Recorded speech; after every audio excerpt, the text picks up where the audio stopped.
পৃথিবীর ব্যাসার্ধ কত? 6370 কিলোমিটার।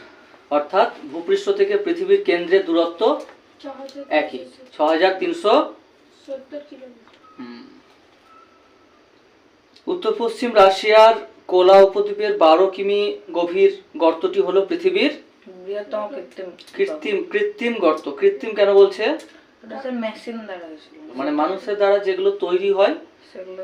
হ্যাঁ, আচ্ছা, উষ্ণ প্রসবন কোথায় দেখা যায় বীরভূম জেলার? বক্রেশ্বরে। ম্যাগমা কি? বলো। ভূগর্ভের প্রচন্ড চাপ ও তাপে বাষ্প মিশ্রিত হয়ে অর্ধ তরল অবস্থায় থাকে, তখন তাকে ম্যাগমা বলে। বলো। লাভা। ভূগর্ভের তলে যে ম্যাগমা অবস্থিত সেটাই যখন প্রাকৃতিক দুর্যোগের কারণে বাইরে বেরিয়ে আসে তখন ওটাকে লাভা বলে।